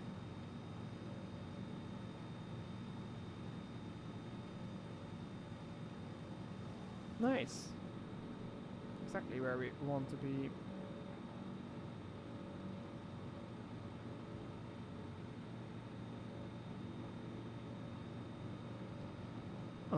Mountains off our left, they're ever as impressive as they have ever been. Yeah, they really look like they're big mountains when you're in a small little airplane like this. Yeah. It's another one of those long straight legs. Not really much to say. I thought, let's do a VFR trip. A lot of stuff to talk about, a lot of stuff to do, because you're looking for a lot of stuff all the time. However, nothing really that special is going on. See, oh, our special attention thing wants to have us look there. Interesting. So we're continuing to follow the road. It's salt flats, that's more salt flats. A dried up lake bed. And it's not a river, it's the aqueduct that I was talking about. And we're also following along.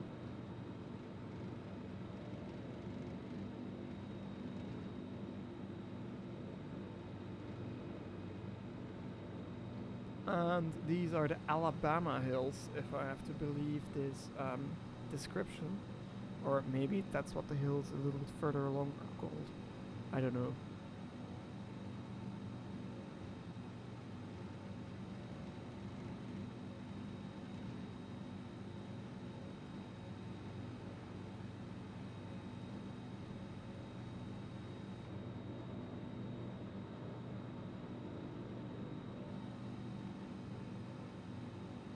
I think this might be the last trip, the last leg that we're going to be doing today.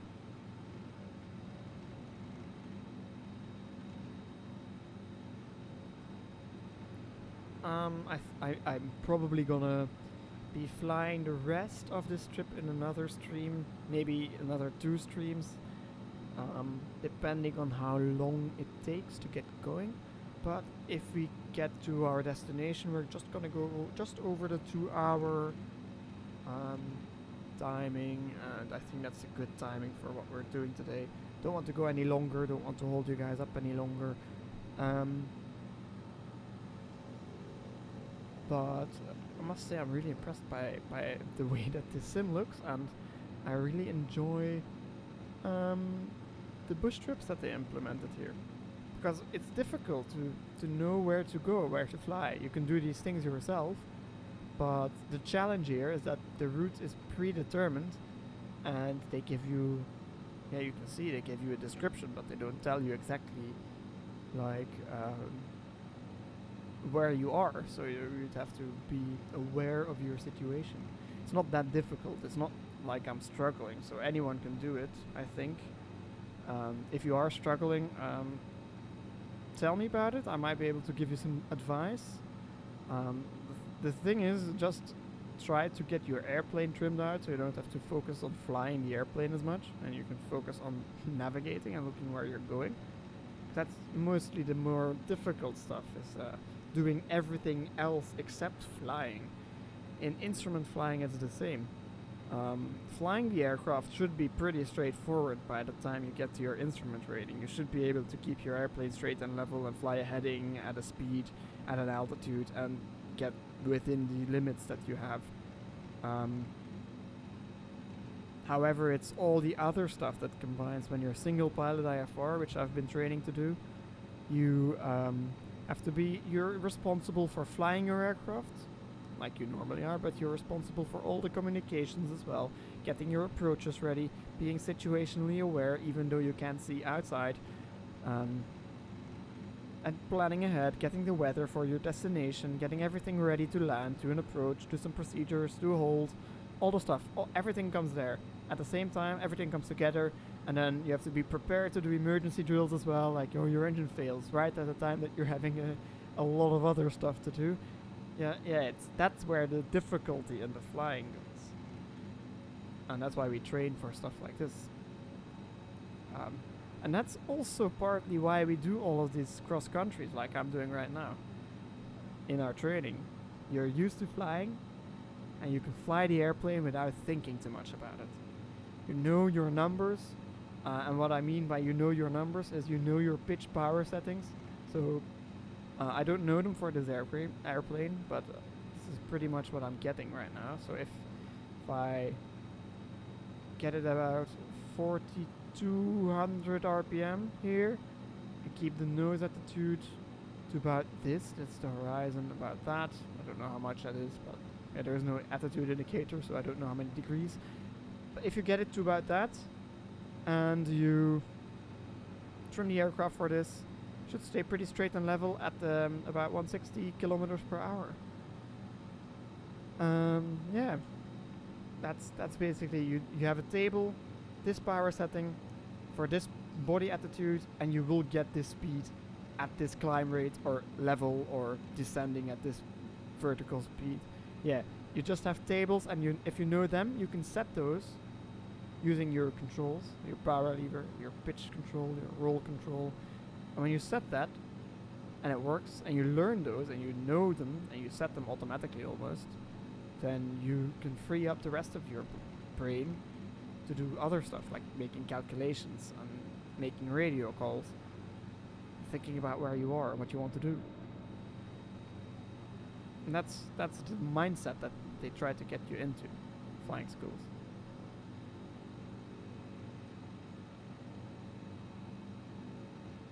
Right, let's take another quick peek at our VFR map.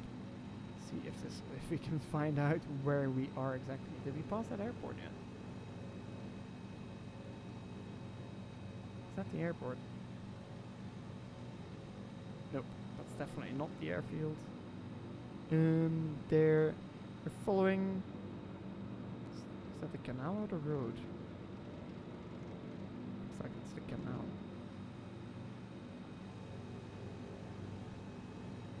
Can we see the road? Or can't we? Let's get the power bit out. I've been talking so much that I'm not sure exactly where we are. That's the road. That's the canal. There is no other canal yet. Ah, maybe that's the Alabama Hills that they were talking about.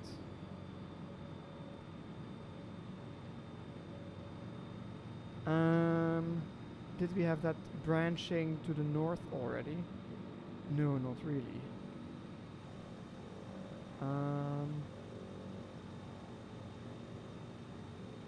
Although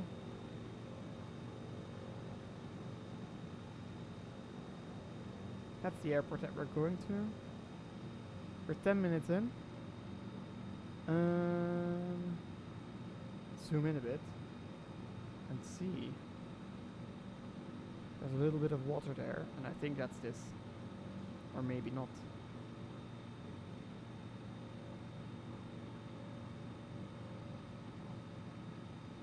And it's on the other side of the road.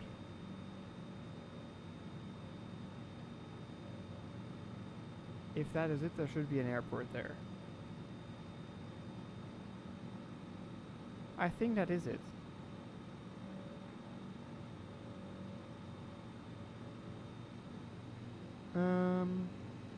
Anyways, we should be coming up pretty closely to the point where we should have this first part done. Is this Lone Pine? This might be Lone Pine.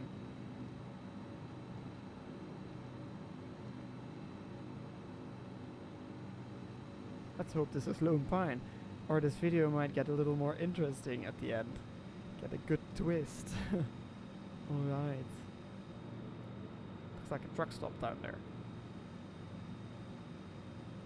Lone Pine, what it should look like. Small frontier town of Lone Pine. And an airport runway. Aha! There. Alright, that's Oscar 26. We are right here. There should be something special road-wise going on just ahead. And we should have that water thing coming in from through the hills.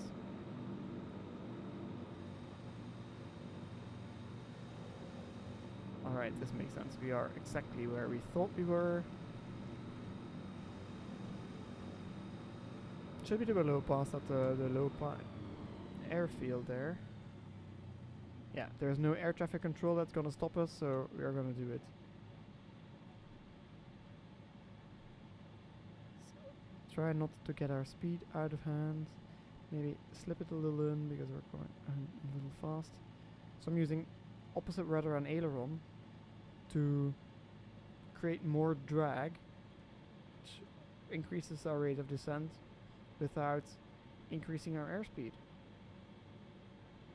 So we can get down without accelerating too much in a shorter period of time.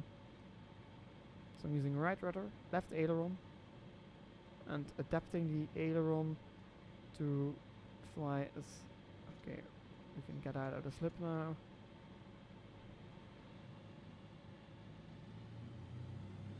A low approach here. Let's not make it a touch and go, we're not configured at all and we're fast.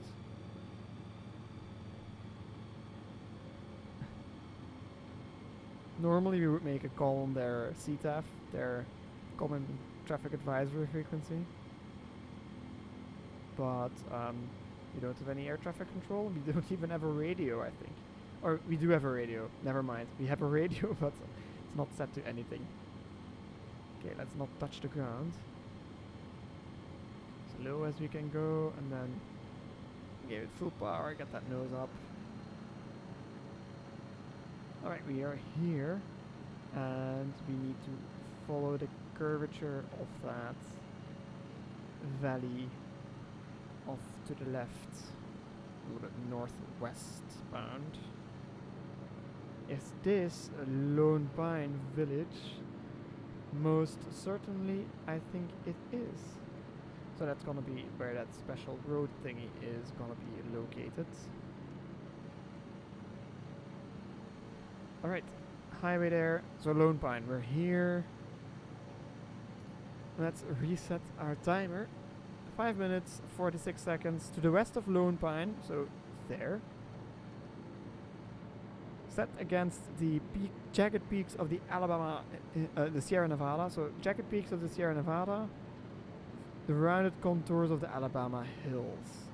That's the Alabama Hills, and the LA aqueduct running along its base, which is what we see here. Follow the waterway north. So we followed the waterway, which is the LA aqueduct, north, which is that way. That's west, that's north, until it crosses paths with the highway. Highway is this one. A short distance from there, between the road and the water, waits an airstrip where you can land.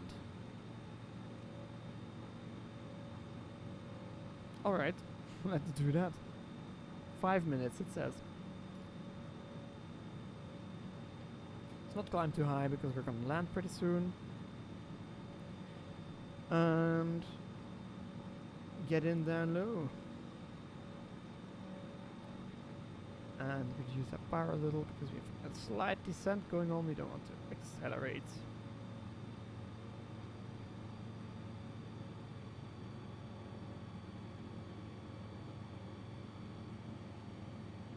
Alabama Hills in California with the Sierra Nevada. Is it covered in? Are the peaks covered in the clouds? Yeah, they are. That's cool. I'm impressed. Before all of this stuff was released, I just didn't believe it was gonna be as cool as it is. I didn't believe it was possible to make something like this yet. Or I knew it was possible, but I thought it would be impossible to run it at on any computer. And to be honest, if you set everything to ultra, even the most spec'd out gaming PC struggle. And I don't have a gaming PC, so it definitely struggles in terms of performance sometimes. I have everything set to medium, some stuff to low, except for clouds I set to high, because I like the clouds. They look bad if they don't set to high. And I can pull it off, so set your priorities. I choose clouds over some other stuff. Shadows, I think. And even now I struggle a bit with frames sometimes. It looks like it's worse on the stream than it's in real life. I'm getting, yeah, it's the connection that's suffering a bit. There's the encoder. It's actually the video encoder that's streaming live. That's struggling a bit to keep up. But my frames on my screen are pretty decent to what I'm used to. And it's pretty cool considering that it's run on a Mac computer, so using Boot Camp to run Windows. And not even of its internal SSD. I'm using a external hard drive. So everything is bottlenecked and it's still performing decently. Alright. Aqueduct, highway, so for airport. 3 minutes in. Should be an airport coming up somewhere. We have some water off our right side as well. Yeah, we do. Ready for a little while. It's gonna be between those. If you look at this picture, we are following the aqueduct in. Now we should see it off to our right. The highway is off to. When you're following the highway, it's off to the left. Unless they made this picture different. Let's see. Until it crosses paths with the highway. That's right here. A short distance from there, between the road and the water, waits an airstrip where you can land. So here is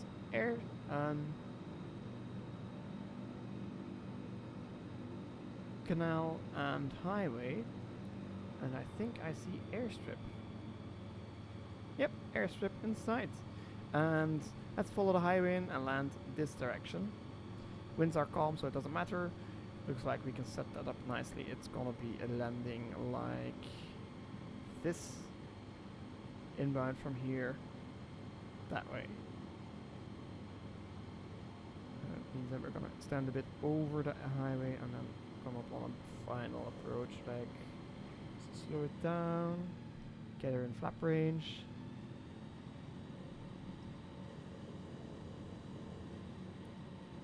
I actually want to see that flap animation, so let's slow down. Also, you still have time to look. Go flaps set. That's nice. Flaps our first stage. We have to remember that we stay within the white arc now. Don't accelerate too much, but don't slow down too much either to keep moving. Coming up, we're gonna go about there and then turn in for final. Oh. Definitely don't want to overspeed there. It's very easy in this airplane to overspeed your flaps. Alright, let's go flaps full and then add a bit of power.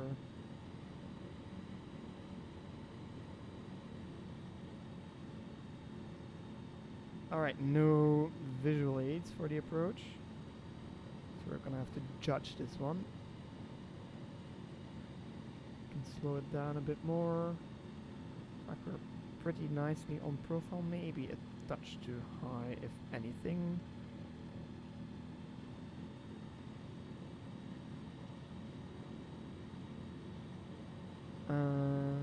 Alright.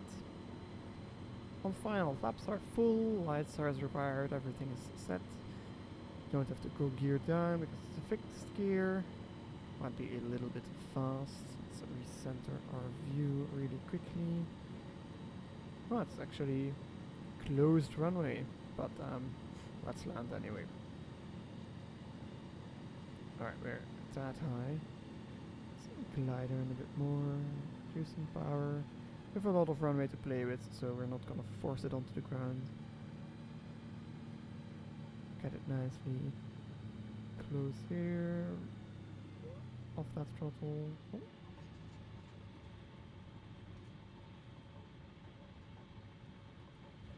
Oh. Alright. And bring her to a gentle stop. Oh. Alright, welcome everybody. We have arrived. I'm actually pretty happy with how this bush trip part 1 went. We did 3 legs. We arrived in the airport here. And yeah, the next leg is... it's only 3 minutes. It's 4 nautical miles.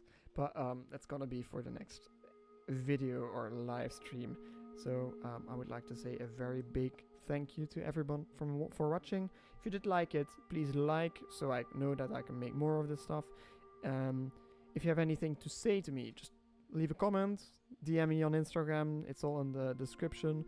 Even email me if you still are into that stuff. Email address is down there as well.